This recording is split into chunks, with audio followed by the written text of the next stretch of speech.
honest. What is the whole date around the Xbox 20 years old thing? 20th anniversary. That's all. Well, that's worth a chat and a subject of conversation some week soon.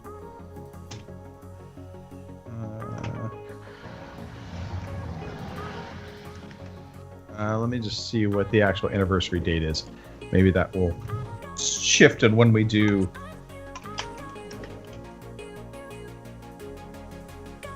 Anniversary.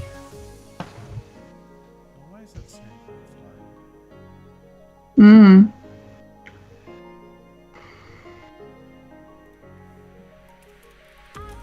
Okay. So here is. So this will actually be more towards November.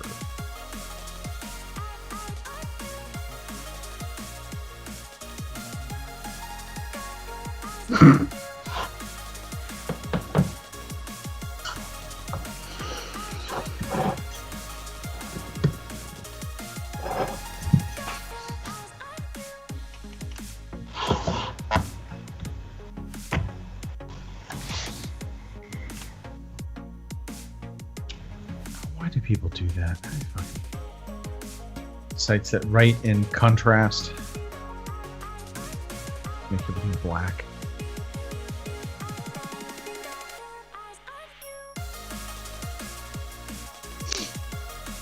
What else can I complain about? I don't know.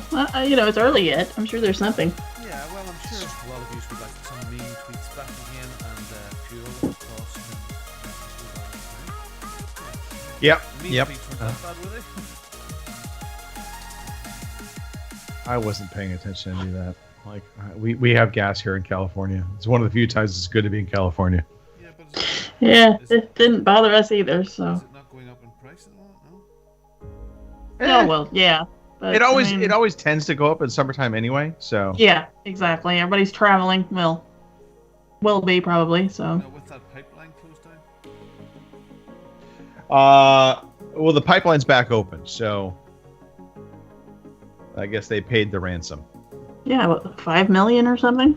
which is pretty damn cheap if you think about it. They had Right? like an entire country at hostage. Gotta think of it, yeah. Kind of like that whole Doctor Evil thing. But I think the other thought is if they wanted too much, then there was no way. But 5 million is really a drop in the bucket when you consider the bigger implication. So they probably figured, yeah, They they'll made probably that back pay. on the weekend, Yeah, you we're know. fucking printing money anyway. Why not? Yep. Um, At some point in time today, I have to put this back on our car. Well, why'd you take it off your car? It fell off at some point. I have no idea when. Ouch. That's on our older car, so it's no big deal. Alright. Yeah, because the new car is like a Kia or something, isn't Yeah. it? Yeah, so new car I would have had to shit fit. Alright. Well, yeah, obviously. Yeah, because this the new gets- car is like a gives me Kia or something, isn't it? Opportunities to do something fun. Yeah, so new car I would have had to shit I fit. actually Alright. bought Well, yeah, obviously. This. Yeah, because this the new gets car is like used a and Kia I'm or actually- something, isn't yeah. it? opportunities to do something One of fun. the So new car I would have had to shit I fit. actually Alright. bought Well, yeah, obviously. This. with a little Yeah, bit- because the new car is like a Kia or something.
Hello.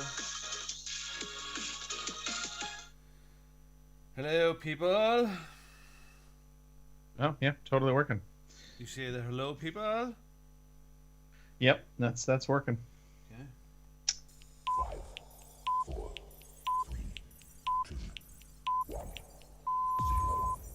Good evening, ladies and gentlemen. Y'all are listening to the Overseas Connection podcast. Shut up and sit down. Here we go! Would you kindly? I think we're just getting started. Medic! I'm a witcher. I think this is more than you can handle. He sits on his ass all day. Let's do this. Hey everybody, thanks for tuning and repeating the same intro. Yeah, Mo, maybe, I don't know. Hey, we're the gaming podcast, Overseas Connection podcast. Yeah, that's what we do. Put a lid on it. I know. Put a lid on it. We're done. Yep, that's it. No, we're not going to talk anymore. No, of Shortest course we're going to show talk. ever. Yes, episode 631 of your Overseas Connection podcast, and it is the 16th of May, 2021. We're going to talk video games today. We're going to talk about some of the gaming news that's out there. We're going to talk about what we've been playing, and of course, a little bit about what we've been doing the past week. I am one of your confused hosts today, Greg DeLacy, gamertag Murphy's Law, OC_Murphy's Law on Twitter. Joining me today, two lovely individuals, not ginger in the least.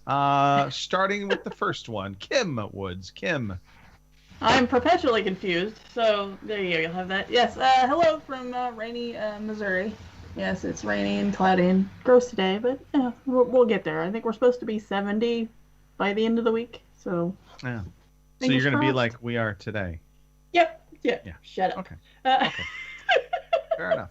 Fair enough. Also joining us on the podcast, and look, we know it's fake ginger, but we've still got Robin Tate on the show, Hey, hello. wanting to play the part of the ginger. Yeah.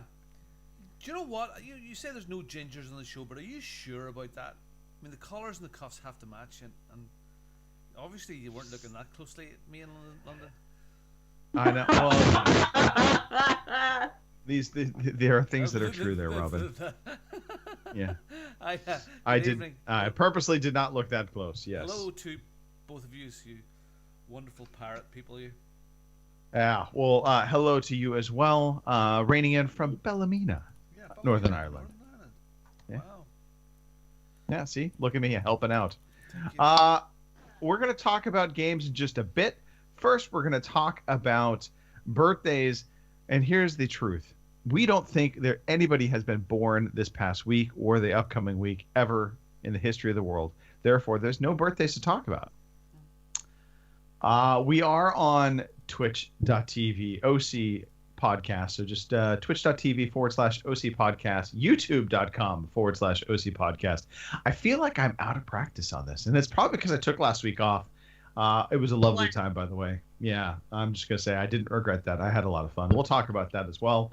All right, let's just dive into it. Let's get into it. If you're here, awesome. If you're listening to us audio-wise, you can always come join us live, 4 p.m. on the West Coast, 3 p.m. Central Time Zone that nobody really cares about, 9 p.m. in the UK. We keep it status quo. Here we go. Let's talk about what we've been doing in life this past week. Hooray, story time. Hooray, story time. I'm so glad to be with you today. Wow. Exactly. Let's just shake out, relax, I don't know. and we're getting ready for a fun show.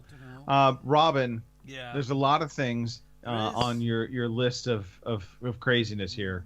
So I'm just going to get you, I hate to say it this way, but I'm going to get you out of the way. So let's talk about what happened I your don't past say week. much generally, so it'll only take Yes. like 30 You're very sec- quiet usually. it's 30 seconds, you know. As you say, that's an arbitrary figure. Yeah. So I'm on my journey with my rum. Yeah, and we had some friends over last night, and he bought a bottle with him. You know, it was the worst one of the evening, the Koppenberg Dark Fruit. Okay. Which is just it's your Benylin cough medicine is kind of what it was supposed. It was like Ew. cough sweets that were fruity, dark fruit. It wasn't good. But we started off, of course, with my favorite and the one that I love the most, which is Bumbu, which is my spiced rum, and I find that very, very hard to beat.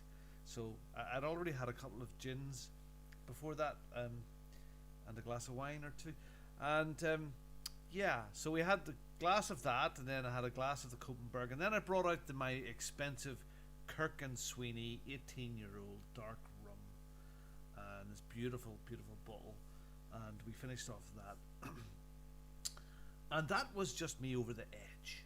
I was, the last one pushed I was me. gonna say, I feel hungover just listening to you. I know. That pushed me over the edge. Unfortunately, some of the things that I do when I get that way in bed, the last little bit, you end up buying a few things that you shouldn't have. Yes, I'm curious to see what happened here. Well, last night was really, really no different. And rice. Hold on. Just a second. And I was on TikTok. I went to bed and I went on TikTok. Yeah. So. Oh boy. Yeah. And I seen this device. I just thought it was the best thing ever. I'm gonna put it on the screen right now. And I bought a machine to make balls out of rice. Do you make a lot of rice balls? No, but it seemed like the most important thing I needed to have last night at about 1 a.m. that I had to buy this thing that you put. It's like 3 little compartments. You scoop in some rice and you shake it like a Polaroid picture, and the rice ball is ready. And I just thought that was the most fantastic invention I have ever seen in my life, and I just had to have it in my life. So it's been ordered. Well, Oh my god. Well, actually, I ordered half a dozen of them.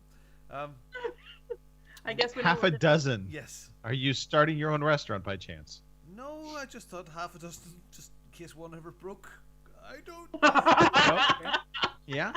know. So I fell now, asleep. of course, this is I fell asleep. yeah. This is to make sticky balls, right? I don't know. Yeah, sticky rice ball. It makes balls, does it? Yeah. Now, Rice Robin. balls? I Now, of thought course, they'd be you do interesting realize for the kids you this could morning, just or- you realize you could have just cupped it in your hand, and gotten a sticky ball that way too. I was One way or 4-inch glasses of rum, 2 large gins, and several glasses of wine in. Anything was possible.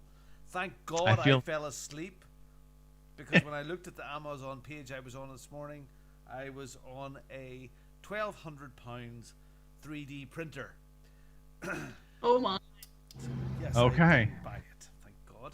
Yes. Yeah, but over the years I've bought paddle boards and other devices. It's been And last night was sticky balls. sticky balls. Half a dozen of them. Half a dozen. Half a sticky dozen ball sticky machines. balls. Anyway. Well, technically not sticky balls. It's a mold for sticky balls. Yes. Not even a mold. It's a shaker. It shakes your balls up Yeah. into balls. To make You know, sticky I balls. get it. I mean, if you wanted sticky like balls, sticky Robin, I balls. think there's a few of the easier ways to go about that. Nice. Anyway, as being married for a long time and my wife tutting at me about having one too many drinks, you cannot show any pain or suffering on the following day. And I have to admit, Right. podcast listeners, when I'm sitting down here to do this now, it's the first chance I've had all day to actually stop between looking after the kids and other bits and pieces. But I just felt myself just fading. Fading. Now that I'm among friends, I can fade. Anyway, so it was a good night's fun, good night's crack, good friends, good catch up. So that was one too many. Side note: Jasmine, we put her into a big bed this week because she was so over the last week or so she's been climbing out of her baby cot over the top like the thump, Right. coming in all smart ass. So we bought her a proper bed, and she went. Let me see. This is her third night in it now, and the first night I had to sort of get in maybe through the night once or twice for half an hour just to, tuck her in and get her back to sleep again. Right. But last night she slept all the way through, and it's lovely. It's a big quilt and unused mattress and everything. She's just cuddled. So that's went extremely well, and it makes such a difference now to get a good night's sleep again. So yes, that's important. Okay. You got me back onto my Mountain Man, which I think I originally started you on, and then came full circle. And I didn't. The master became the student became the master. Yeah. Yeah. And I didn't realize there was actually a book behind there, because I've been listening to Make Me King, which Gus is back, and they go back to the place in the mountain, blah blah blah blah blah. So really brilliant to be back into that universe again. Love Gus, love those characters. So R.C. Bray, Mountain Man. It's a series of books about zombies and alcohol, really, and mattresses. Well, I think you'll find. Are you done with it, or are you still going through it? No, I think I'm like chapter 40 or something. I think I must be very, very close to the end of it. It feels that, they're in the well, anyway, yeah. Anyway, but I feel like I'll just say this. I feel like Mountain Man is kind of broken up into several parts. Like the first probably 2 books is really about the zombie apocalypse, but it really moves away from zombies and more into the apocalypse, so to speak. Road warriors. Think Mad Max twats going around, and people are going a bit crazy that way, and the zombies aren't really they're there, but they aren't really a problem in this book as such, really. Right. Yeah, so it's fantastic, really good. Lovely. And again, yesterday or day before yesterday, I switched on Netflix, and up popped on the screen that fantastic second series of Love, Death and Robots. And nice. The first season, this is a whole series of like miniature shorts, some like 10 minutes long, 15 minutes long at most. Some of them are animation, some of them are really good CGI, some of them are real people, and all some quite dark, some quite sexual, some quite funny, and I've watched about 6 of those so far. Have you watched any of these yet, guys? I have. I've seen to. the first 2. Yes. I'm into the third one. The first 2. The first one is brilliant. I loved really the first one. Really, really good. Second one's okay. Yeah. And there was some of them were just hit and miss, weren't they? Yeah. Now I love that first one. There's one about Santa Claus. It's quite a short one. Okay. It's probably only 5 minutes long, and 2 little kids hearing Santa Claus, and they go downstairs. And I'm not going to say any more, but there's just the last line in that one is just fantastic, because it just says everything about a child's mindset and everything. Oh, it's just wonderful. So check out Love, Death and Robots on Netflix. It's really, if you haven't seen the first season, you're in for a real treat there. Yep. And now the second season's out. Is really, really good. And I think that's about me. I've been again busy, life shit and all that there. Judith got her car back. Excellent. All nice and shiny. It's the most extreme way to get rid of flies in your front bumper. A whole new front bumper. But that's all hunky dory, and things are normal-ish. I was in Dublin one day this week as well. I was a lot of traveling this week. So it's been good. We'll talk about the normalness in just a little bit as well on my side. But before we get there, let's go to Kim. Kim. Yes. Exciting times. You're not just going to be babysitting anymore. Yeah, right. Of course, I'm talking about the Xbox Series X. Of course. Yes, I finally managed to get a hold of one of those slippery little bastards. So. May I ask where did you get it? What site? Microsoft, their website, their store. Okay. Yes. Which I was freaking out a little bit because it said pending since I bought the darn thing, and I was a little concerned about that. But I guess it says pending up until they get your money, because my money is still sitting in my checking account. So, but I bought it I don't know, what day did I buy it? Thursday? I think it was Thursday I night, think maybe. they typically So- don't charge you until they go to ship it. Do you know? Yeah. Do you have a ship date? The 19th. Okay. No. So I would So- suspect days before that you'll get charged. Yeah. Well, that's what I figured. I figured too, with it being the weekend, they probably wouldn't want to mess with it until like Monday. So I'm trying not to freak out that it still says pending, because I'm sitting there thinking to myself, there is money in that, bank account. So, but I got another deal from PayPal today. Says they're authorizing it or something like that. So I'm like, all right, well, All right. we'll see. So, Awesome. but I have a backup payment thing too. So if for some odd reason Wow. they reject the one. Cha-ching. Yeah. The America Right. thing. I've got a Yeah. backup payment thing. I've got a big plastic pipe in the back field full of cash. Do you want to Right. Yeah. Yep. So yeah, that's exciting. So I'll there'll be a big to do when it finally gets here.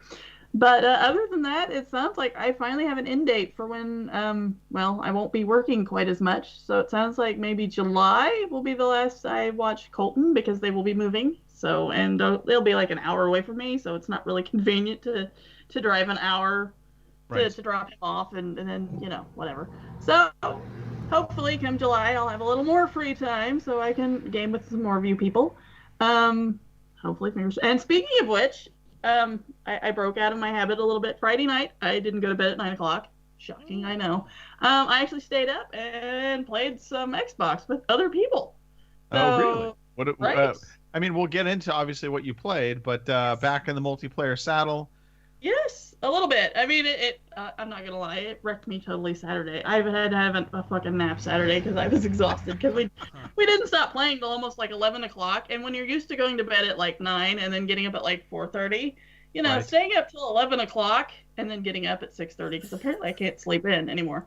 That kind of sucks a little, but I'm working at it, and I'll eventually I'll get back in the groove a little bit. So it was fun. So there's me and Boomer, and Mike was supposed to show up, Brashler, but I think he had to work the next day, and some things happened, and I didn't get on when I said I was going to show up because we had friends show up. That being said, the monolith is gone, so apparently I couldn't get him talked into letting me keep it for a weekend. He decided he had to have it back. Yeah. So right. People. But my own, happens. my own is Old coming soon. people. Yeah. Right? So multiplayer. I will soon be back, and like I said, once July happens, and I will no longer have to watch a 2-year-old all day long. Hopefully. So now I'm assuming you were gaming back on the One X. Yes. So how Yeah, did it because- feel to go back? It wasn't much different because I really didn't get to play on the Series X all that much. I think there was only a couple of days in there because I was kind of looking forward to Friday because I didn't think they were going to be back for vacation until Saturday. Well, they decided to come home a little bit early, so I didn't get the opportunity. But it was all right. I mean, like I said, I'm excited. It's on the way, so All right. I will know the goodness soon enough.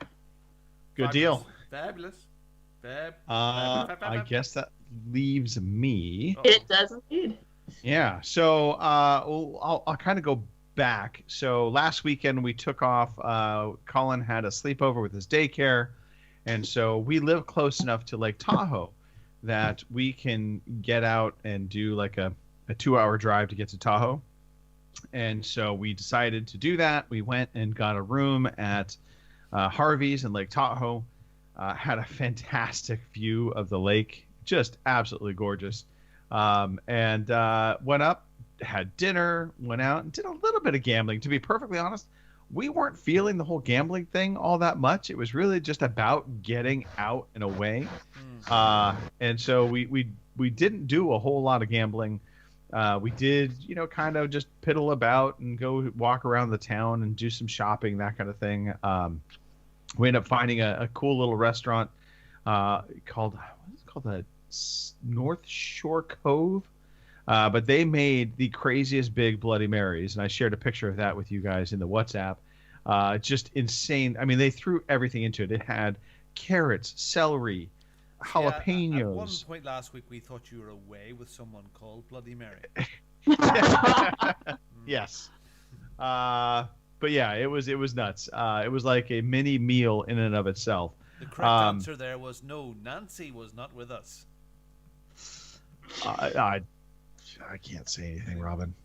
Anyway, but yeah, so I really enjoyed our time in Tahoe. Came back, and it was funny because it was this weird feeling of, it felt quasi normal, but because anytime we were indoors at that point in time, we're still wearing masks, and there's something about being in a casino with your mask on.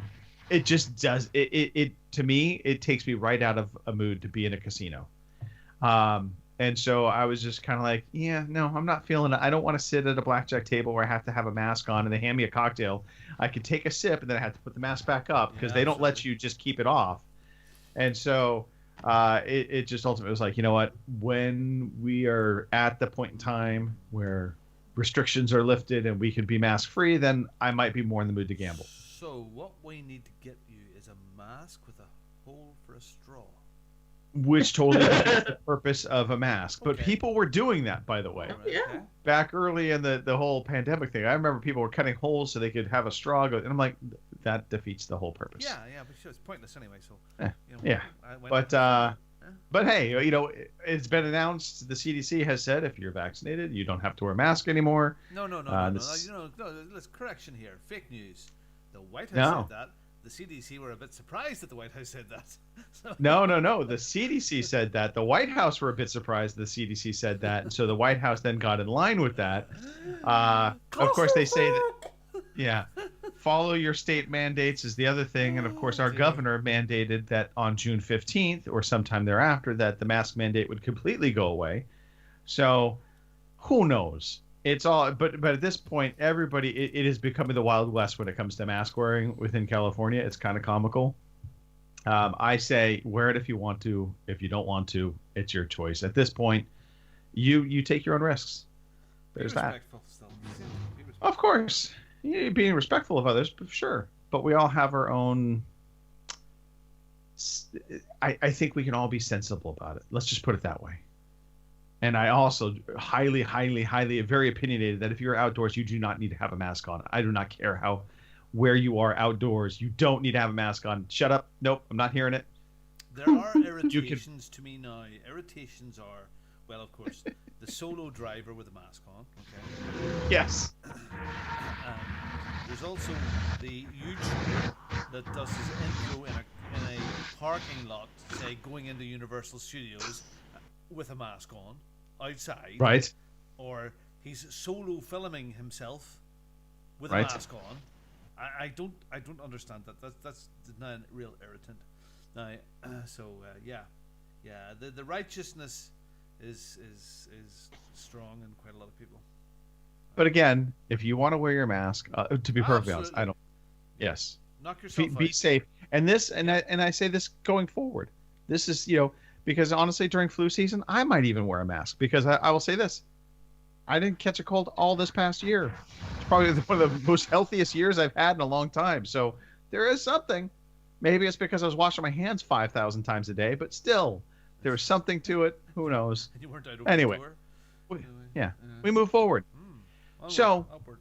Got back from Tahoe. Yes. Mm-hmm. I finished watching the TV series Condor, which, if you have not seen this, this is a mini series. Well, it's I think going to be an ongoing series from Epix, at least in the U.S. I don't know who's doing it. Maybe over on your side of the pond, but it's based on the movie 3 Days of the Condor.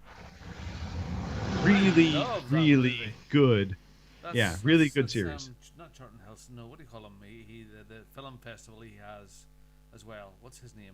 Really good looking guy. He was in Sneakers. The main Robert Redford. Robert Redford. Yeah. Yes, that's a fantastic movie. It really is good. Yes. So this stars William Hurt is one of the actors within this series. He's still alive. But the young guy that plays the lead role is a gentleman I've never seen him before, but he does a really good job. Highly recommend this.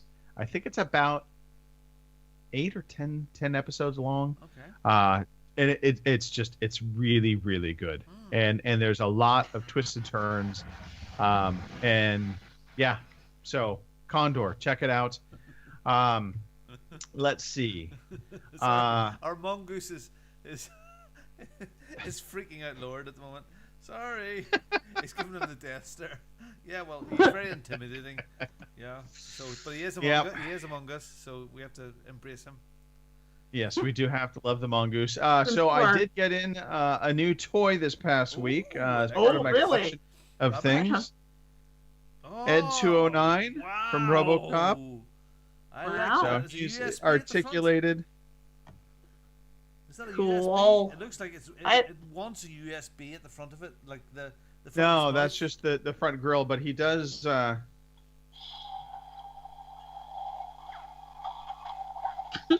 don't know if you can hear that or not. Just about. I'd buy it's- that for $1.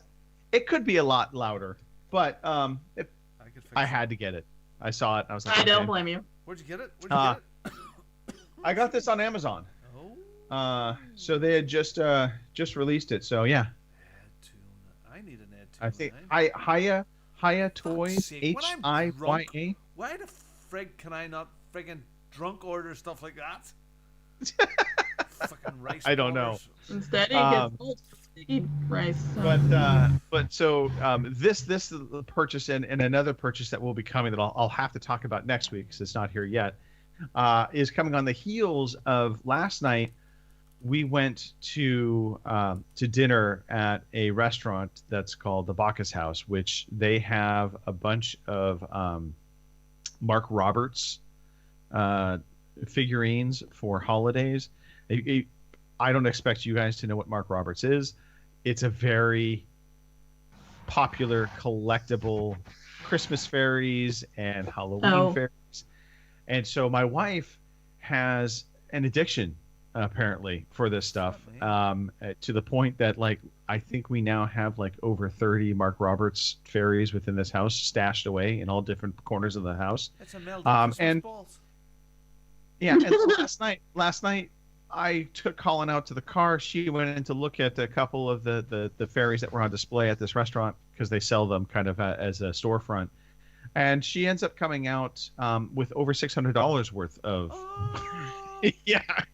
Oh, And then that's a she lot of proceeds to that's a tell lot me- of berries. Holy She Christ! proceeds to tell me it's okay if you want to get something for yourself. Greg, can we wind back one step? Yes. How much was Ed 209? Ed 209. This Ed 209 was $50. Oh, and you said what brand was it? Hiya Toys, Hiya, okay. HIYA. Let me guess. They have made other versions of this. This is a re-release. Yeah, there's one there at 100 quid. I'm looking at it, but it's not Yeah. Hiya.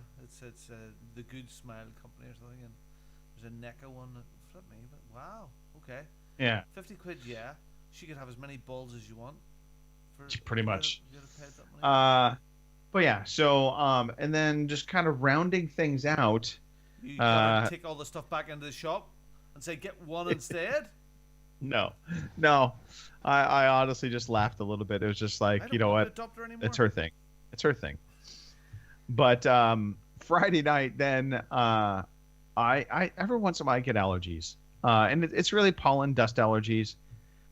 And when I get a sneeze attack from allergies, I'm not a 2 or 3 sneeze person. I literally will sneeze 7 to 10 times, easy, and they have been increasingly violent of late. Like, I mean, just. And it's because the pollen, everything is just off the charts right now because we're having it's early summer here, so the trees don't know what to do, so they're just dropping all of their pollen as fast as they possibly can because they're like, this is all happening too fast. At least that's my story to it. But needless to say, Friday night I get this crazy sneezing attack, and I go and I twist to grab some tissue in the bathroom, and I had just a massive sneeze, and I literally pulled. No, I pulled a muscle on my back rib. Holy crap. So now every time I cough or sneeze, it hurts like hell. And it's like this acute pain, like right in the middle of my back. And I'm just like, oh, this sucks. Yeah. I've never done that before in my life. And so it is just like anytime I like try and clear my chest or whatever, it just hurts. Yeah. And there's nothing I can do about it. This is an age thing, Greg. Yeah, pretty much. I know. Shut up, Robin. I was there, I know. and my back. I'm ready for my exercise again now, because I was for about a month there. A twinge, and I never had a twinge before. It's terrible. Yeah. Terrible. Yeah. Running around like Ed 209 and limp. Yeah, the funny thing is, I mean, I'm still like, I still worked out this morning. I could pretty much do everything normal, just like certain movements will catch it. And then, of course, if I take any kind of cough or sneeze, it's game over. I'm like practically in tears. So, yeah. We need video. Oh, no, we don't need video. This morning, it's totally true. And then this morning, just to really round things out, just to show you that I wasn't being stopped by this, I went out and I sealed our back flagstone patio area with sealer. So Good. that's a, you know, and here's my recommendation. Anybody looking to do that, and this could apply to staining something as well. So sometimes, you know, I think the common thought is you're going to put it in a brush or you're going to try and apply it with some kind of manual process. When you get your sealer, or even if you're getting a stain and you're having to cover a large area, go to the hardware store, and they sell, you know, cheap, just disposable sprayers that, you know, that are, you know, they hold a gallon of liquid in them. And just fill it up with your stain or your sealer. They're pressurized. So you know, they'll have a spray nozzle, and just do that. And when you're done, toss it, because it'll be wrecked after that. It will not function again properly.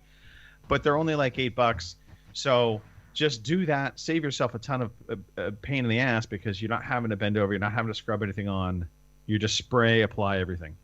So, is this stain you're talking about? So you want to get your stain? So stain is one thing.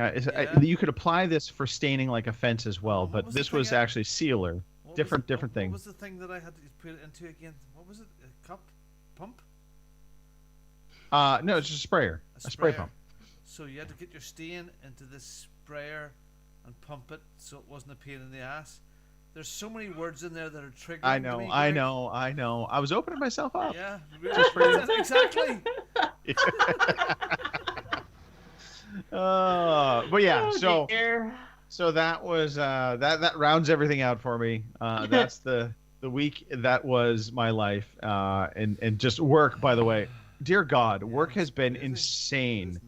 I do not get it. I'm not complaining really, but it has been like every day, even when I think it's going to be an easy day, they're not. They turn into craziness.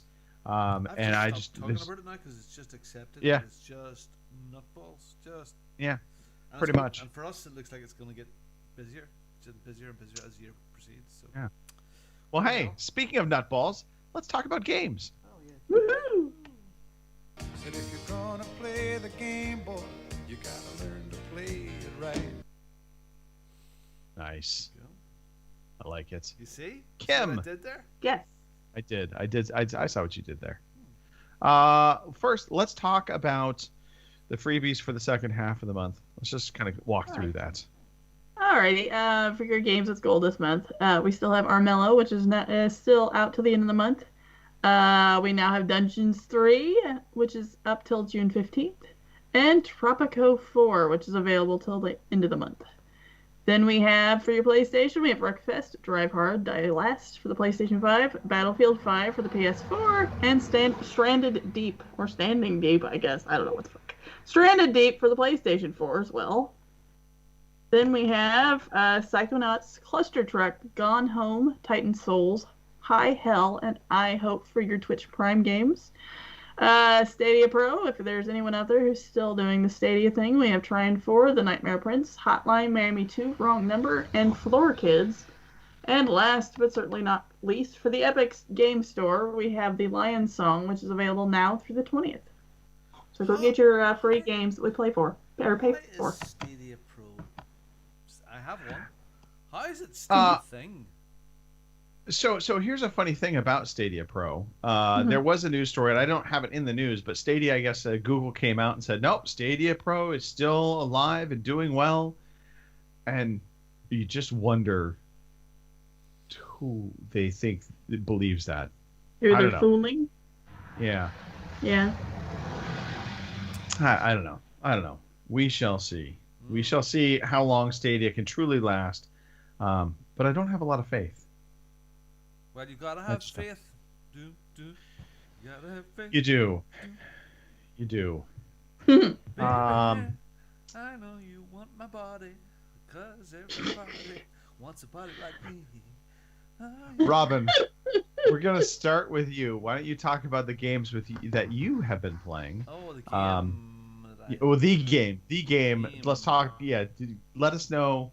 I have to step away for a brief second, so I'll be right back. Okay. Well, what a cunt. Well, yeah. Yeah, exactly. Okay. Yeah. He just doesn't want to listen to you talk about Mass Effect. That's all it is. Yeah, well, I'm going to talk about the leg end edition of Mass Effect. It is now out, officially wonderful.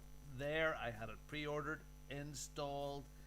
It has Mass Effect 1, 2, and 3 on it. It has 40 or 50 pieces of DLC, and I'm extremely ecstatically happy playing it out here on the Monolith. Yeah. Yeah. On the Monolith, as it's now been called forever. And on my 4Ks of television, which is just there, 60 inches. Yeah, I wish. And it is wonderful to be back in that universe again. It really is. I know you're not a fan, Kim. I'm sorry. But I really No, it's fine. I do think you need to give it a go again. They have changed quite a few things on the leveling up system and stuff like that, and the controls for the refurbed version that might interest you more. It's more definitely more approachable. Okay. Okay, I have a very important question though. Yes. In the first one, do they now have automatic save points, or do you still have to save them as you go along? You can save it as you go along, but I believe it saves as well as you go too.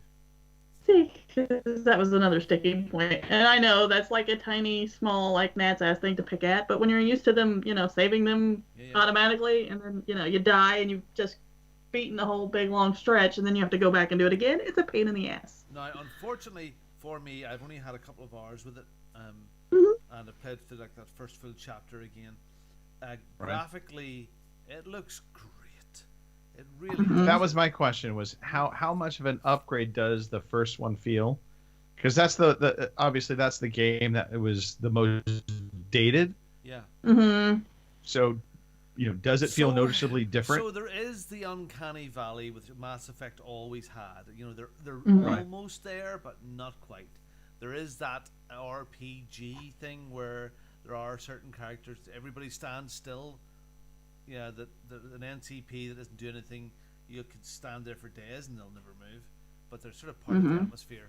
And you have to activate people to start talking, and the first game came out in 2007, I believe it was, which is phenomenally old. So they've brought it back up to as good as I've ever seen it. The lighting, the particle effects, some of the space scenes. The first time you go into the Mass Effect gate, the lorries, trucks are not going past me. It's Kim. I was just gonna say, well, I think this is Kim has had the most traffic on the road outside of her house ever. So I'm going to bring it back. The first time you go through that Mass Effect gate is just friggin' phenomenal. Really, really good, because the spacey scenes look brilliant. Wow. I'm back as just vanilla Commander Shepard. And the first chapter, it's not do spoilers, but from playing it the first time, I only ever played it once, and I struggled with it like a lot of people did, and then I was encouraged to go back to it. And once I got past the first long, boring bit at the Citadel, which this first chapter definitely I got it, but it took me a bit of going back and bearing with, and it was sort of the old style RPG thing. But I gotta say, that first chapter, fucking hell, Kim, what's going on here? Jesus, it's well, Kim has her window open, so I just shot her a note. I've never heard so many cars going by her window, ever. But yeah, so from what I remember playing it the first time round was, there's scenes that stuck with me. So you go down to this planet called something Prime, Eden Prime, and there's been an attack on it, and there's a part of it where you see people on big tall spikes. They go up and the spike goes through their body and holds them up really high. And that image, the first time I played, really stuck with me. You know, it really did stick with me, and because it was quite horrific. Right. And it is, and even more horrific now in beautiful 4K and all that there. So yeah, the story bit, loving it. Can't wait. I'm gonna play a bit more tonight, hopefully, before I go to me bed. But lovely. One thing that has came up is I have always played the Mass Effect game as me, right? Right. So, and that, okay. So you don't lessen the sarcasm before you even start. So accommodating me, try to be nice, treat people the way you'd like to be treated, and that's all. So all of these options and questions that came up, that's the way I've tried to do it. And this time, I thought I'm going to try and do something different. You're trying to be Renegade Tate. I'm trying to be awkward bastard. Heartless. Awkward bastard. Heartless. All right. Heartless. So. I thought he said awkward. Sorry. Yeah, that too. Whatever. I'm going to try and take all of the negative responses possible. And I don't know if I'll be able to do it. I don't know. I'm not sure. I have no idea. So how do you? I mean, some of the response choices. Is typically speaking, I was like you, Robin. I would normally play, especially in Mass Effect. I liked to toe the line of trying to be kind of the ranger, good guy, the sheriff coming to save the day, so to speak. I also found some of like the negative renegade choices, because I think that's what they call them, if I remember correctly. Renegade, yeah. A lot of those just felt so not in my character, or even how a sane person would respond. I mean, like, you know, the reporter, I forgot there's one moment with the reporter where you just straight up punch her. Yeah. And I'm like, that was Mass Effect 2, I believe. Yeah. But so that typically is not how I play a game. However, I have found through our D&D sessions, I have taken to being an evil bastard quite well. He is kind of an asshole, but we like him anyway. Yeah. So here's the way I would play it: is whatever is good for your character, and they call that, you know, the chaotic good, which is or chaotic neutral, which is you just do whatever is good for you, whether it's bad for somebody else or not is irrelevant. If it's good for you, then you do it. If it's not good for you, you forget about it. Yeah, I'm selfish bastard. That's it. That'll be it. There you go. Absolutely. I'm going to get myself some poontang and some whatever it is comes my way. I'm going to treat it mean and make them keen. That's an Asian tea, right? Yeah. It's like pretty. Because at night time I can't. See, I never could be the asshole. Yeah, no, I've tried with Fable and all that. I can't. You know, the only one like asshole thing I think I ever did was at the end of Fable 2, where you could pick between the towns to bring back the townsfolk or bring back your dog. I brought back my dog. I figured a lot of the townsfolk had already been gone long enough, and they were okay with it. You know, they were fine with whatever. I had just lost my fucking dog, and I'm like, you know what? That was my companion, my buddy, whatever. I'm bringing back my dog. So that's some reasoning there. I don't think I gave it that much thought. I think the one area of Fable where I became quasi-evil was at one point I started to grow some horns, and I quickly felt very bad about that. Like it did not sit well with me, and so I had to reverse it. I don't think I ever got out of being just, you know, like a little nub of a horn or a little nub of a wing type thing. It just I never could go full goody two shoes, and I could never go full evil. Oh, I went full goody two shoes. I mean, I'd screw everything in pants, but you know, I couldn't be the bad guy. So there was a. All right. Robin, Yeah. Overall, though, so far, Mass Effect Legendary Edition living up to Awesome. to expectations. Lovely to be back in the universe. It looks fantastic. It runs really, really well on the Monolith. It looks fantastic on a big 4K TV.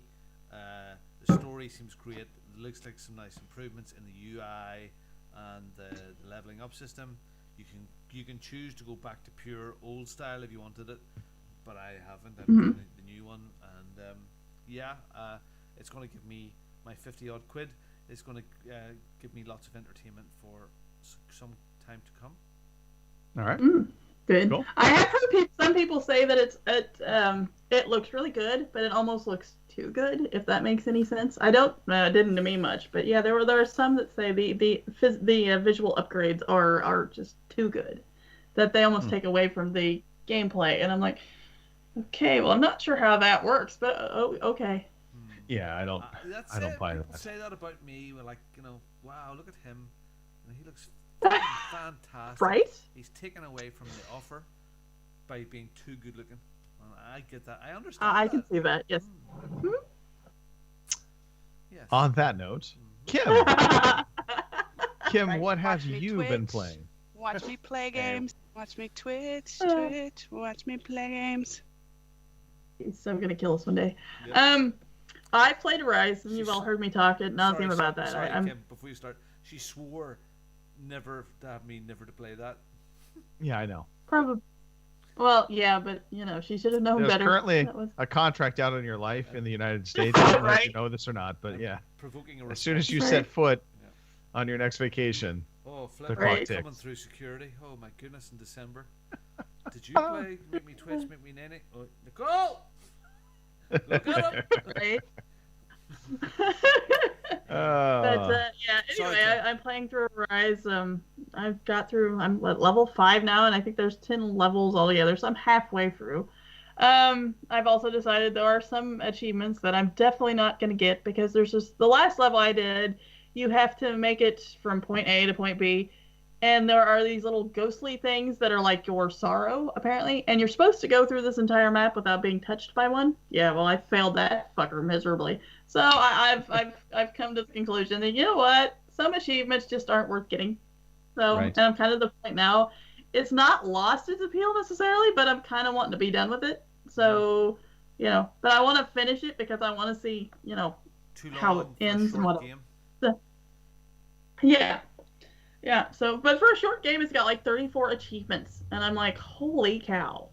So, there's that. And then, like I said earlier, I've gotten back into multiplayer, and me and Boomer the other night played Wreckfest. Oh, wow. So, Okay. Fun yeah, game. they have your, where you can set up your own server.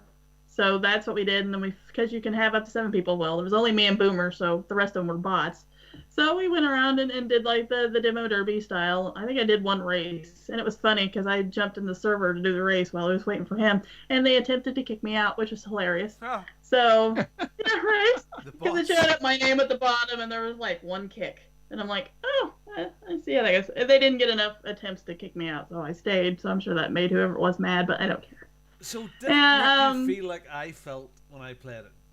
Does it make you Oh, well, feel yeah, that but then way? I'm from the Midwest, and I we know. have demo derbies. So, yeah, But it is, So, it is authentic Oh, yeah. Americana, isn't it, really? Oh, yeah, definitely. And I mean, like I said, I've never seen the Combine demo derbies, but I knew they had them. But yeah, so I had to try out the Combine. I had to try out the Motorhome, and, it's fun. Like you said, one of these nights we can get, 7 people or however many it is to get in there and play a game. I think it'd be hilarious. So I absolutely it was agree. good fun. Yeah, So we played it's a that. fun game, and I think it's just nice, So whenever we play racing games, especially like the Forzas, Mhm. obviously there is hyper attention to not wrecking, unless you're me, in which case I try to wreck people, and I get in trouble for that. But I mean, there is hyper attention to driving your line, not crashing into Yes. people, and it creates some anxiety for obviously for newer players, not the skilled players. And for because- people that can't race, like, well, yeah. so You're trying to avoid everybody, and so it's just refreshing to be in a game where literally you can do that and it's not a problem. In fact, it's encouraged. So, yeah, I do find in the campaign version, and this holds true for, I think, a lot of racing games, but once you get into second, really probably third position or higher, unless you screw up, you're not going to lose that race. You will find a way to win the race. Unless I suppose if you have the difficulty cranked way up there, but I do find that in Wreckfest, the biggest challenge is, when you're in the campaign mode, is getting through that opening lap of navigating through the masses, because they're crashing like crazy.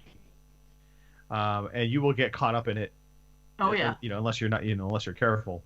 But once you get past that and you get into that top kind of echelon of the lead racers, it becomes a little easier to end up winning the race. You need to up your difficulty. Probably. That's possible. From ultra easy old man to something a bit higher. Yeah, maybe. Maybe I'll try normal one of these days. Well, do you know what? The only way we're going to get the community guys to play is to set a date. So we need to do that. I think maybe we try and do that. Maybe after this show, we can get together, hammer out a date. Yep. Maybe it's next Friday or Saturday, and we just have a little Wreckfest fest, a Wreckfest fest. I have breakfast. Breakfast. Okay. Well, I guess that leaves me. So, really, the only game I've been playing this past week has been MLB The Show. I continue to really enjoy this game. Again, I think you need to be somebody who likes baseball to enjoy this. Much like FIFA, you need to be somebody that likes to play soccer, or Madden, any of the sports games. I think you have to enjoy that sport on some level to want to play it. That being said, I will say if you are going to play MLB The Show, absolutely pay attention to that opening tutorial where they talk about the different control schemes, and they let you try pretty much all the different control schemes for batting, for fielding, for managing things, and I first kind of glossed over it, and I shouldn't have, because what I found is that the control scheme that I set up on it and the way I was playing it, I wasn't actually enjoying it as much as I thought I was going to be. And then I made some tweaks to my controls, changed the viewpoint for batting. And so there's different viewpoints, and I actually do now, it's more of a zoomed in view. So it helps me see the strike zone better for pitches coming in. And it's made all the difference in the world. I also changed the pitching style from being the new version that they had in the game to the version that was there prior to this one, which is kind of more button prompt based. You pick the pitch you're gonna throw, you spot the area that you're gonna throw to, and then you pitch. There's no meters that you're trying to time it or anything like that. It just makes it a more enjoyable experience. I suppose it's a little more casual in that nature, but I'm fine with that. I mean, paying attention to the tutorial is absolutely important. I find what really helped me with this game is I've done sort of research now, and I really know about this stuff. Just more on the edge, I watched Field of Dreams, and that really helped. I don't see the corn, and none of the fields that I've seen, I wanted the ones with the corn on the outside. But the one that's really I've learned the most from is that documentary called A League of Their Own. So yes. Gina Davis. There is no crying in baseball. Yeah, exactly. So I think there is enough research material to get you to understand MLB. I think so too. Indeed. So it's been good and enjoying it. And like I said, if you like baseball, this is on a must-play list. Yeah. Rounders, American Rounders. That's what it is. Sure. Okay. All right. Let's move on. Let's get into some news bits, and we'll talk about some community stuff as well. Yeah, I'd love to see it, but I've moved all my friggin' little things around. Oh my god. Here is the fucking news. All right, so I didn't post this news story because our community actually had somebody chime in about this. So mpower343 had shouted us out, actually a number of different gaming podcasts, talking about it'd be interesting to see what the Xbox launch in China will do to sales figures. That's quite a large market. Pronounce it properly, please, Greg. China. Thank you. So, how impactful will China be? I don't know.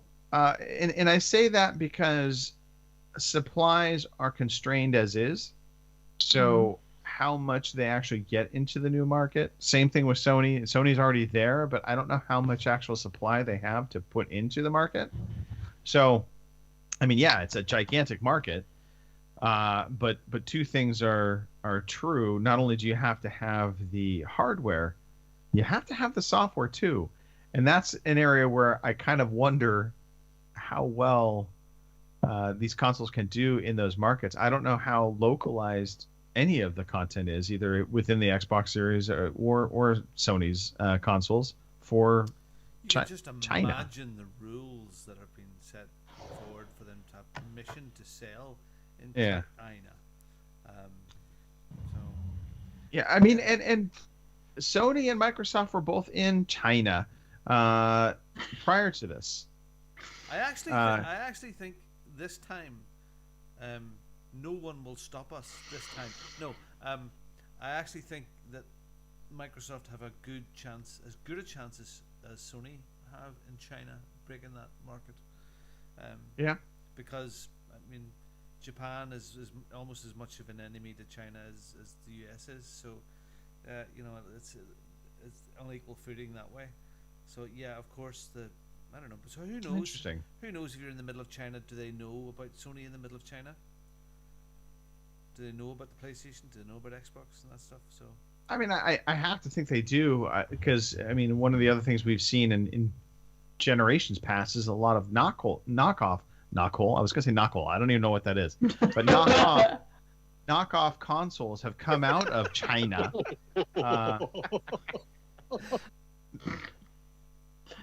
Yeah. But so the knockoff consoles have been there.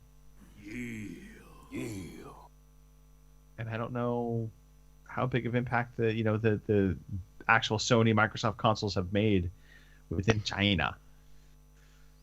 But this could be a new way to spread more disease. So who knows? Yeah, I went there. Oh, dear God. yeah, well, it'll be interesting to watch. The more they sell, the It better is gonna be for interesting. everybody too. So yeah. I mean, I on one hand, I love the thought of actual developers coming out from those, that territory, in terms of making games from, Chinese history, and think of like The Last Samurai, having something coming out of China, built on Chinese lore and mythical history. That could be really interesting. So we'll see. Yeah. I mean, I think it's really early to tell, and with the supply constraints, I don't think there's going to be a huge dent anytime soon. Yeah. In the next 2 to 3 years, maybe. Yeah. But a drop in the ocean over there is 20 or 30 million consoles, probably. No. Right, but do they actually have 20 or 30 million consoles to actually give? I don't think they do. Right. Oh, maybe both Sony and Microsoft have been hoarding them to supply China. Oh, that that's would why be we have interesting. shortages. That's why Kim hasn't got her big monolith that she can sit on. Yeah, I don't know. We'll see. Oh, We'll dear. see. Let's dive into the other news stories. Xbox is celebrating its 20 years since its launch. Robin, so you had noted this. There was the Xbox 20 symbol was all over the place. Yeah, I think we need to have a chat about this and where we jumped in with Xbox. I know we'll do it with Sony as well. But I mean, I have my. It's funny. Joshua had to shoot this documentary for his final exam piece, and he done it in here. There's a stool in front, and there's an OG Xbox there, and I actually watched the finished documentary today. It's now been submitted. It's really good. I feature in it quite a bit.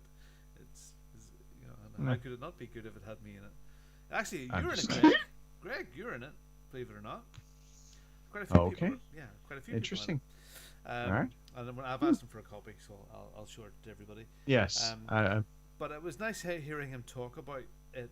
That's where he started playing Xbox, and I introduced him to that OG Xbox, when he was very young, and it was, it's so yeah, I loved that OG Xbox. The one that I so let's just real quickly. We'll just do kind of a pulse, and obviously we'll talk about these kinds of things as we go through the year. But so in terms of your jumping in moment, not to use their slogan for the console, but your jump in moment, obviously, Robin, I know it's with the OG Xbox. What was your first game you saw, or that you said, this makes me want to play an Xbox? Someone said, I have an Xbox for sale. I was a big PC gamer back then. And I've got this one, and it has a hard drive in it, and it's chipped in it. It has like 1,000 games on it, and there you go. That's the one I bought. But the game that I was most impressed with on the OG Xbox, straight out of the box, because I had loads, I didn't really buy that many games for it. Dodgy man. Right. Was Need for Speed Underground. Is that the one at nighttime? It was in okay. Yeah. And that we played that to death. We just absolutely played that to death. Absolutely loved it. Playing with Joshua when he was very young, all of the Lego Star Wars games, and in the end. Okay, but to hone in, Need for Speed Underground was like your first jam. That was your first game where you're like, this makes me want to play Xbox. No, because not really, because the Xbox was the kids' machine. It wasn't connected to the internet. It had all its games on it.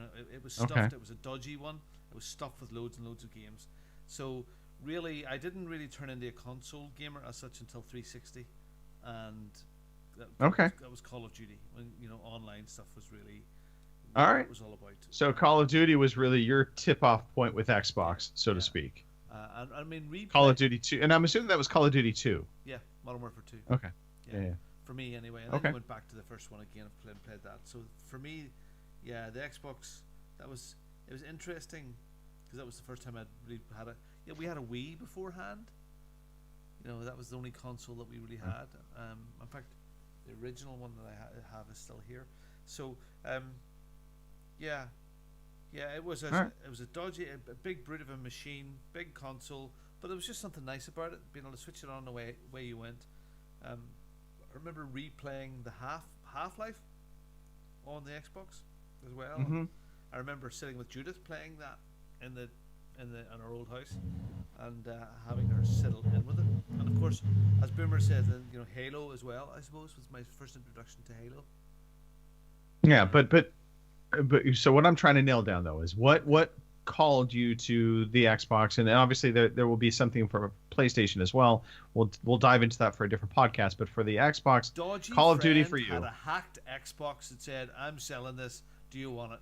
And I went, "Yes." Okay, fair enough. It wasn't a game. It wasn't anything like that. It Okay, was dodgy Xbox. Okay. You were just all about stealing. Okay, we understand now. 5,000 main ROMs on it, and loads of emulator stuff, and loads of Xbox games. So okay, yeah, that's why. Robin's new nickname is Dodgy Tate. Kim, what was your game that you saw? For Xbox in particular, and obviously not taking Sony into account, we can, and not Nintendo. Yeah. We'll talk about those in a different podcast. But what was it about? What game got you into the Xbox ecosystem? Well, actually, kind of like Robin's Don't tell deal. me you've got a dodgy console. No. It wasn't a game so much. They did Mountain Dew, if you remember when the 360 first came out. They did that every 10 seconds or whatever. Well, my brothers loved Mountain Dew at the time, and they had those codes on everything. So after a while, I got to collecting them and putting them in. And I won a 360 for it. And at this moment, my brothers are always telling me now that, my liver suffered because of your gaming habits, because they basically won. Yeah. They basically got me my first 360. And that's what kind of drug me back into gaming, because we had the PlayStation, the Nintendo, and all that stuff beforehand, and we kind of fell out of it for a while because I never had the OG Xbox, never got into that one. So I started with the 360. Probably, like you said, the game that probably really brought me into that, though, would have been Dragon Age Origins, because we had Cameo came with the Xbox, but that wasn't really the game that got me into it. No.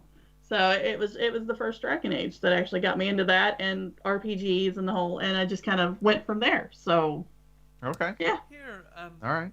I just had a thought, Greg, just thinking about that. I think there's a reason. I'm just trying to work out why I started to go onto consoles, because I was such a big PC gamer, and that all revolved around my office, because I had an IT company, so I was on the internet before it was called the internet, and we had internet services way back then. And I lived that for about 4 or 5 years that was there before my company, we sold it off, and the way it went on and became another big thing. But I think I kind of left, out of selling the business, I came away with, I kept a laptop. But I think I had 4 or 5 years of really intense work, like 18, 20-hour days, 7 days a week, getting the business off the ground. And how we relaxed the odd time was we played some games, there. And I left all that PC stuff behind. And I think, when I think about it honestly now, I think probably a few months after that was all gone, I wanted to play games again. And that's why I ended up buying the console and a Wii, and then the whole console thing started again.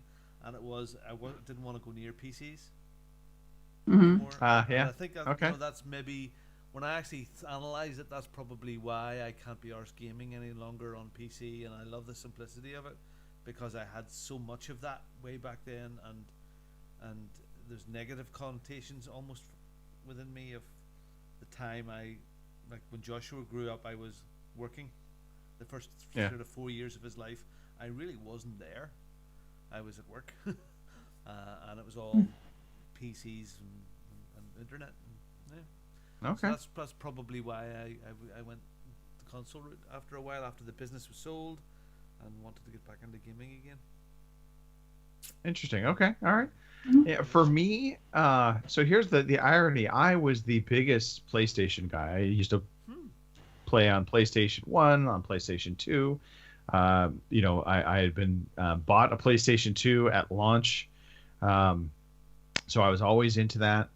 And I had heard about the Xbox, and to be perfectly honest, I was just like, whatever, it's not as good as a PlayStation, right? Literally my mentality. And I was over at some buddies. We were hanging out, and one of them had an original Xbox, OG Xbox, and he put on Blood Gulch, which you may not know what Blood Gulch is, but it's a combat boat game, basically. And I saw this, and I was like, that's really kind of cool. I was like, all right. And then he threw on Halo, and showed off Halo, and I was like, huh. And then I went back to the PlayStation 2, and I was playing, and I forgot what game I was playing. I want to say it was an alien related game, but it was Blood Gulch was in Halo. Yeah? No, maybe I'm not thinking of Blood Gulch. Oh god, what the hell was the name of the game? It was a boat game. It was a combat boat game on the OG Xbox. I'll think of it in a minute. But anyway, that was what I first saw. But the important thing is I went back to the PlayStation, and I was playing this shooter, and I was frustrated that the shooting, the aiming and the whole analog thing just wasn't there. And I kept thinking about Halo. I kept thinking about how the shooting seemed like it was working.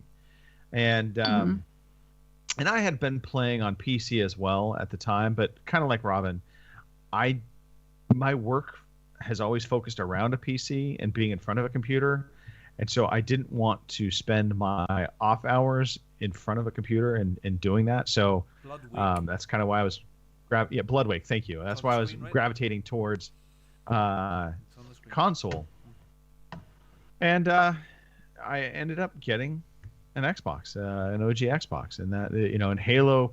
I would say Halo was the game that I played, but the thing that caught my attention was Bloodwake, which when you look at it now, you're like, that does not look that good.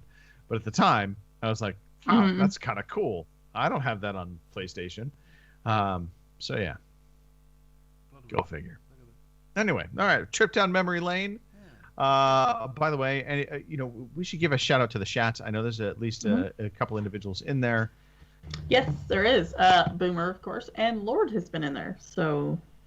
All right, yeah. And by the way, if you're still listening, shoot us. Tell us what your first game was. If it was, if you were on the Xbox, if you got into the Xbox, what that game was, and obviously, if you never got into Xbox, that's fine too.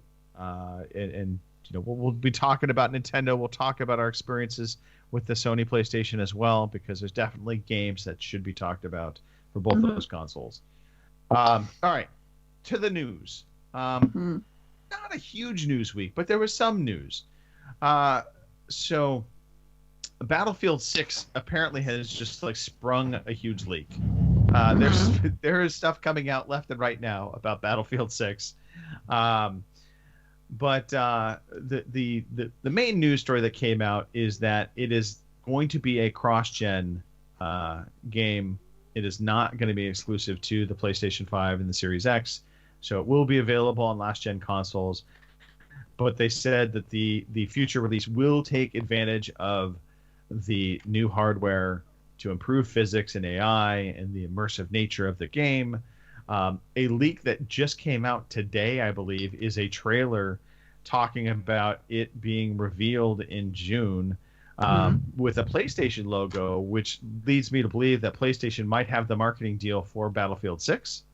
So all of the people that were saying, oh, Battlefield 6 would be on Game Pass, that does not feel likely if that's the case.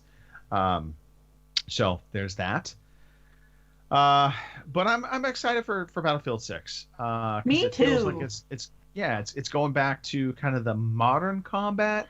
I hope so. Because as much as I like the last ones, I don't know. I kind of got burnt out on those, so I'm ready for the modern stuff again.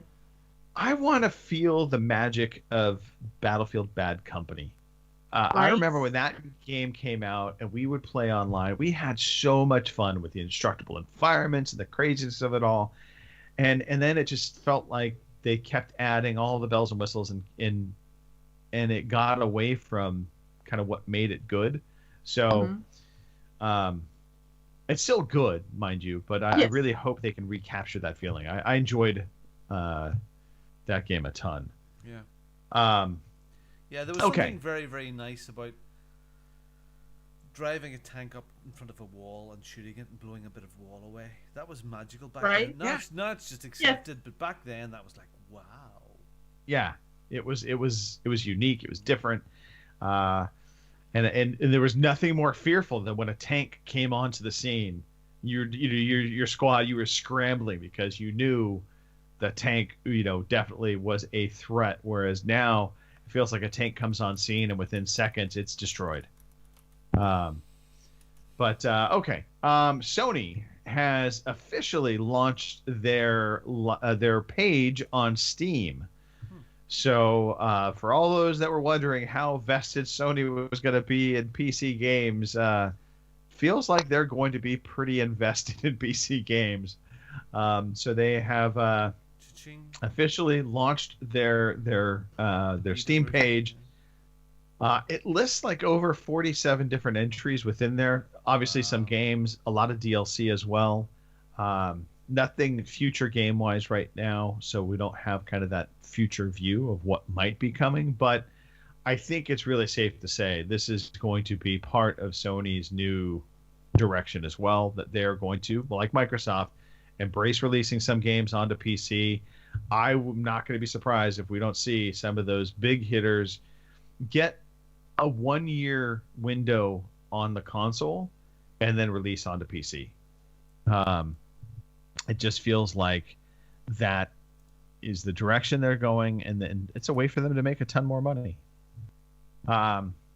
Any thoughts on Sony coming to PC? I mean, do you think it's a good move for Sony? Do you think it's a bad move? I know certain fans are not happy about it because they feel like it's diluting the need for a PlayStation. And I suppose in some respects that's true. Absolutely true.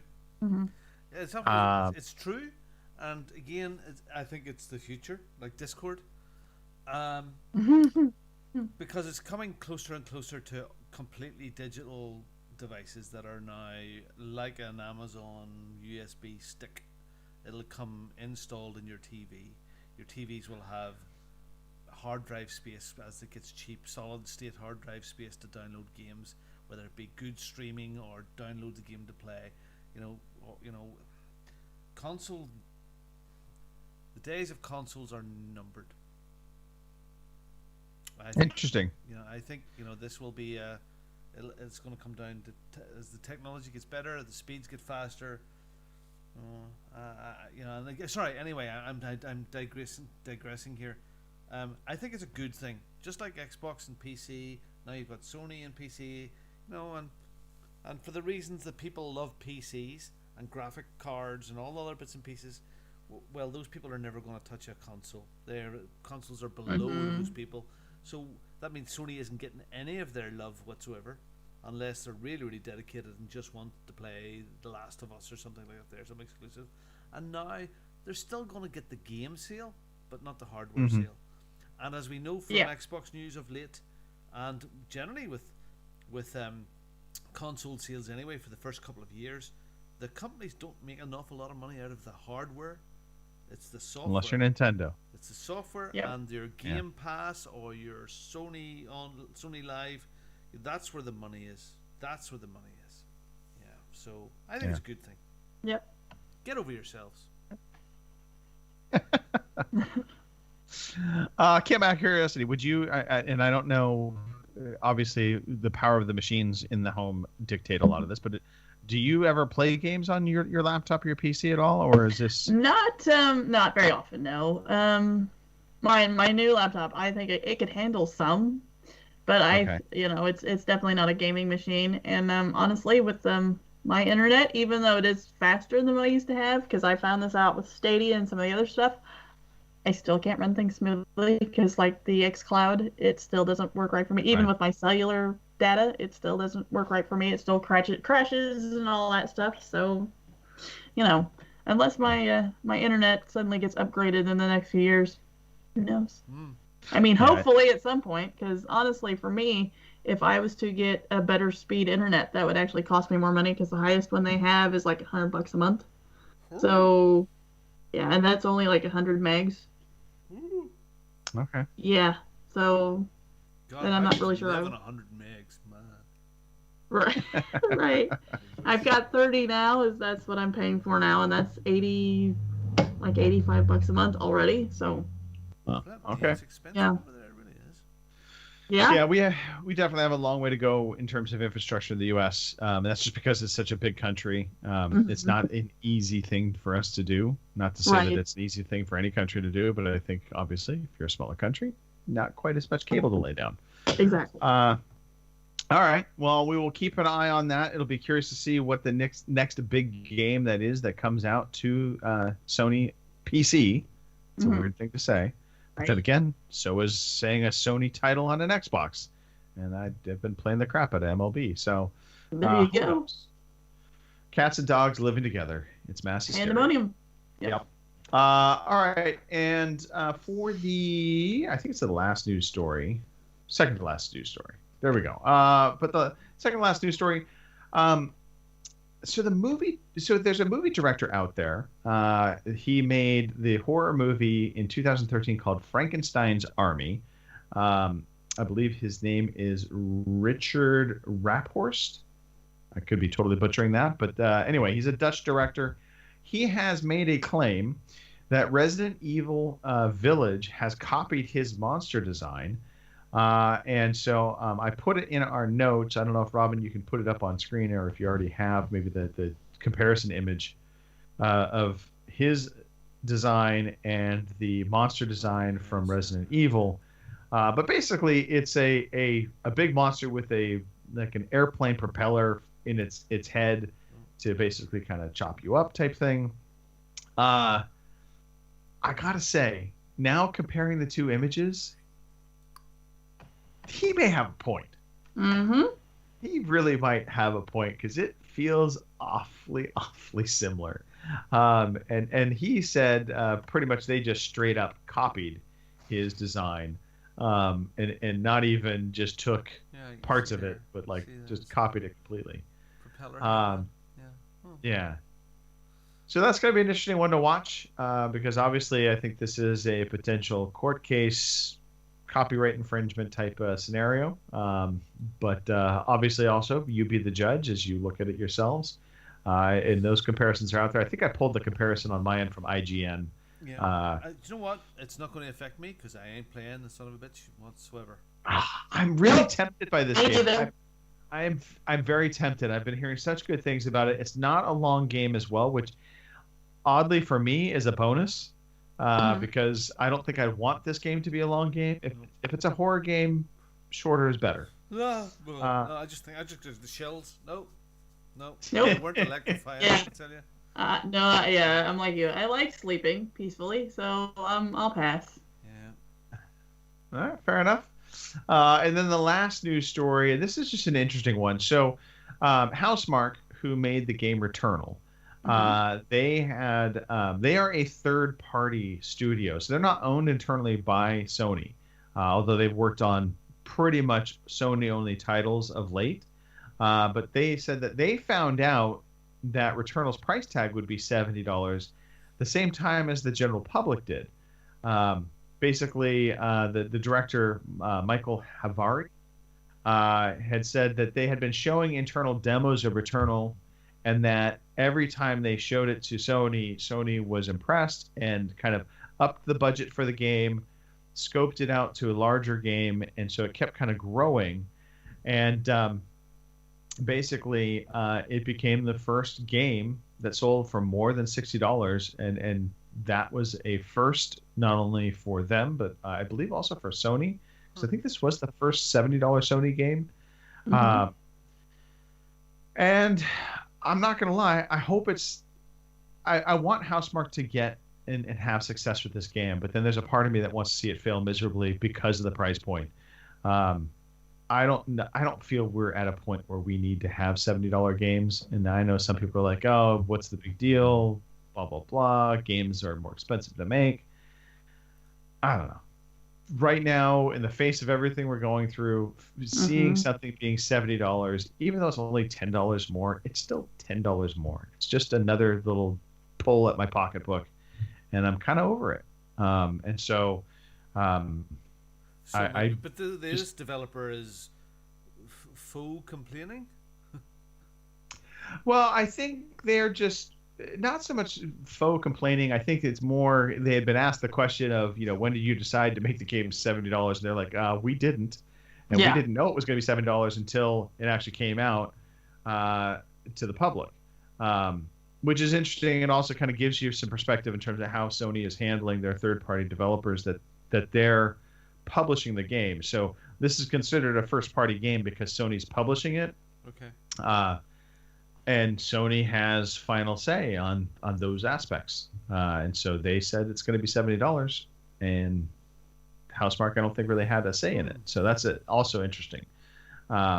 Just more inside baseball for us when it comes to the workings of the game industry. We've gotten so much incredibly detailed and in-depth news over the past few weeks. And I also want to take this moment to yell at Pete because Pete was talking about the Apple Epic court case last week and how he's like, oh, this doesn't matter. I don't really care about this. The stuff coming out of that court case has been incredibly enlightening. It has shown us so many things happening in the background of these companies and what they've been doing. I think about Epic Games and how, and I know the document I put up was very hard to read, but that document, what it was showing was all the games that Epic is purchasing to get onto their platform and give away as free games. It was a Netflix play, if you will. They were giving away games to get more people to sign up. And in that document, in that chart, they showed actually how much Epic paid for the game, how many new subscribers they got for that releasing of the game. And then there was also the buyout price, which is they could buy kind of exclusivity to that game into their and keep it free forever type thing. So that all was really interesting to see. And that's the price of acquisition. So you think of it that way. They were willing to spend millions of dollars with these different games to get people into their store, create accounts, and then be able to market to them. So that's no different than what Microsoft is doing with Game Pass. It's no different than what kind of Netflix did early on with their subscription push, where they were really selling Netflix at a very inexpensive price, all things comparatively speaking. They included streaming for free with disc-based subscriptions with Netflix early on because they wanted you to sign up. So that's the future. It is all about user engagement, and it's going to be, as Robin said, less and less about the hardware. So anyway, all right, that's the news. Okay. Yeah. Kim, Mm-hmm. we've got some video games coming up. We do indeed. All right. Your new releases for May 16th through the 22nd are Days Gone for the PC on May 18th, SnowRunner for the Switch on May 18th as well, Aerial Knights Never Yield for the PlayStation 5, Xbox Series X and S, PlayStation 4, Xbox One, Switch, and PC on the 19th, Elite Dangerous Odyssey for the PC on the 19th as well, The Wild at Heart for the Xbox Series X and S, Xbox One, and PC on the 20th, Knockout City for the PlayStation 4, Xbox One, Switch, and PC on the 21st. Miitopia for the Switch on the 21st as well. And last and certainly not least, Rust for the PlayStation 4 and Xbox One on the 21st as well. And those are your new releases. There you go. Yeah. Awesome. Rust? Yes. Rust is this? Rust. Rust. I'm tempted about Rust, but I'll also say this. Mm-hmm. I'm more tempted to go back to PUBG than I am Rust. My son Charlie is playing lots of Rust at the moment, between F1 driving sim and my driving rig that he has now procured into his room. But Rust is a big thing. It does look, compared to what it was way back when I was fiddling around with it, it is absolutely fantastic looking now. So I don't know where will the PlayStation and the Xbox jump on that development scale, Yeah, that is a question, because we've seen that before where we have PC centric games, like DayZ is one that comes to mind, where it releases onto the consoles and it was definitely not what people had hoped for. It was definitely more janky.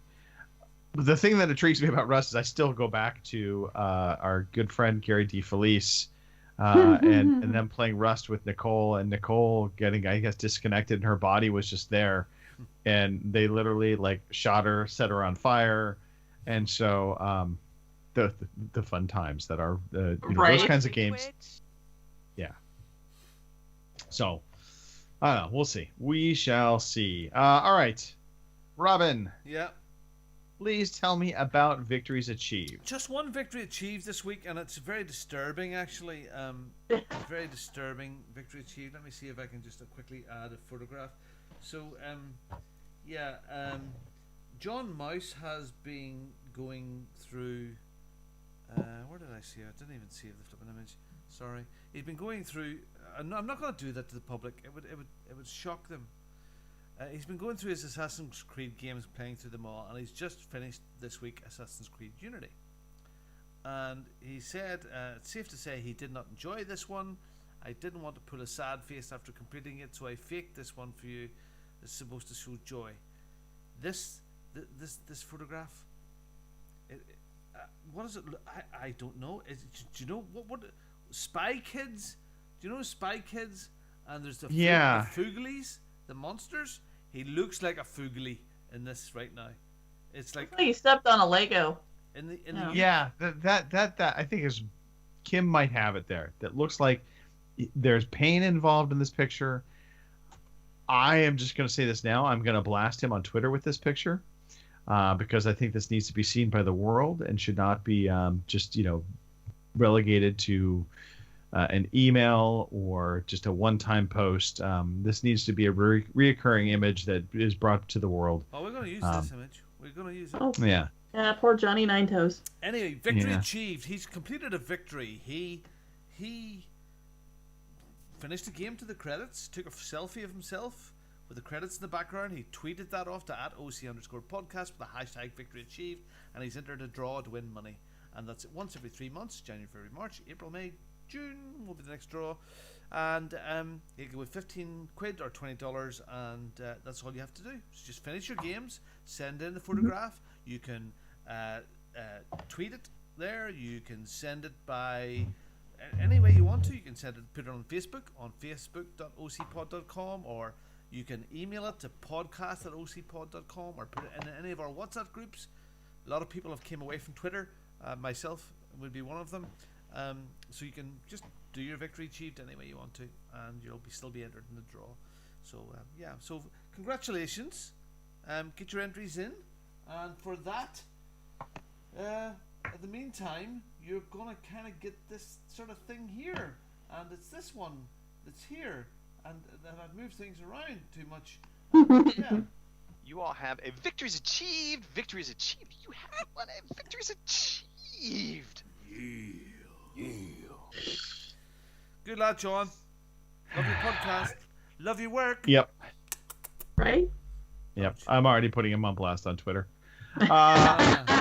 All right. I guess that brings us to kind of the end of the show. Look, if you've been with us this far, thank you so much. Hey, this is a community podcast. It's all about the community.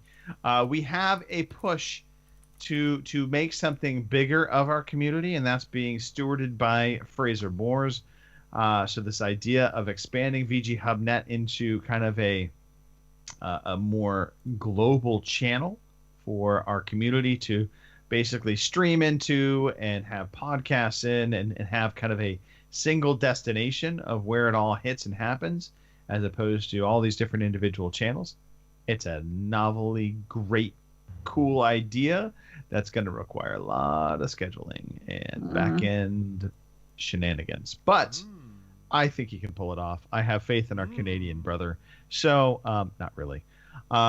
Anyway, to that though, Fraser, we are with you. We stand at the ready, and also 1 foot out the door. Yeah. Groovy. Yeah, groovy. Let's see, Robin, give some shout-outs. Pete, you're ginger. You have ginger pubes.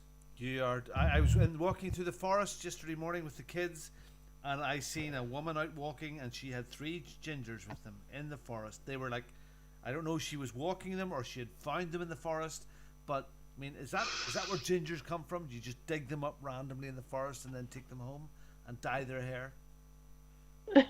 Mark, get your ass back on this show, okay? Pretty simple. Agreed. We need you back here. I'm only starting to get these knobs right now, so you need to come back, okay? Come back now. Next, Phil. Yes, get back as soon as you can. We've forgot about everybody else because they're so friggin' unreliable. If you want to be part of the show, contact Greg. Send him a little email. He would love to hear from you at podcast@ocpod.com if you'd like to come on to the show. Really, come along. Sit in for a week or two and see how you fit. Can you do it? Will you do it? And will you fit in? That's all we need. Those 3 things. Can you do it? It's will true. you do it? Will you fit in? That's it. Come in. Anyway, yes, everybody that's listening, great. Lovely to see Boomer in there, the star of the week, wanting to know all about dongs in Rust. It's a dong game. It's all about dongs. And Lord in there earlier on, and anybody else was in lurking around. It's lovely to see the chat going along there. Kim, talk about nice things. Alright, I want to shout out you two, as always. It was a fun show. It usually is, so I'm not sure why that's surprising. Yes, a shout out to Boomer and Lord for being in the chat. Let's see, we've had some viewers.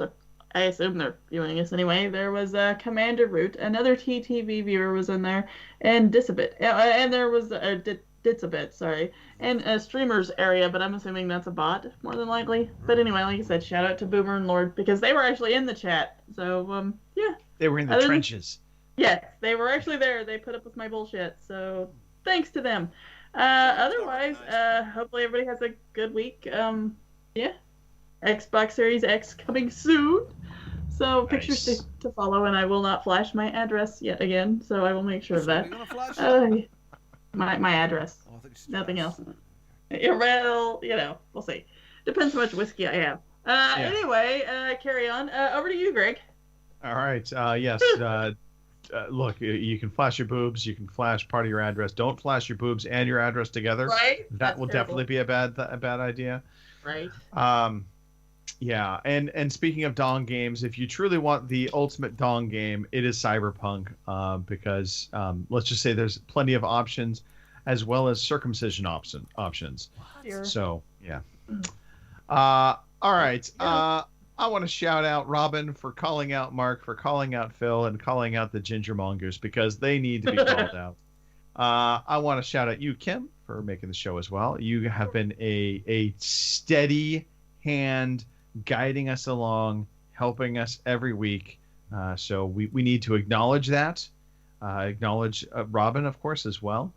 And let's see. A post shout out to Mother's Day to all the mothers in the world that I love you, because who doesn't love a good mother?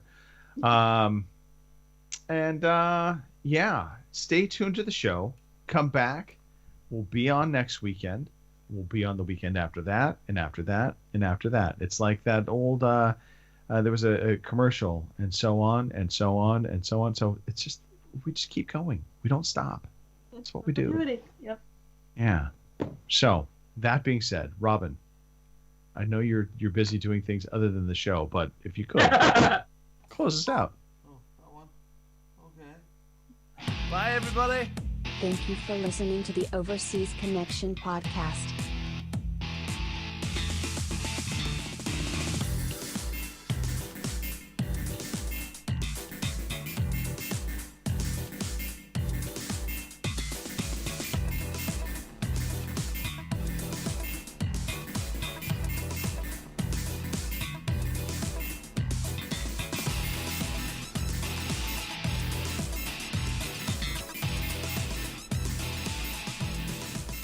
See you same time next week.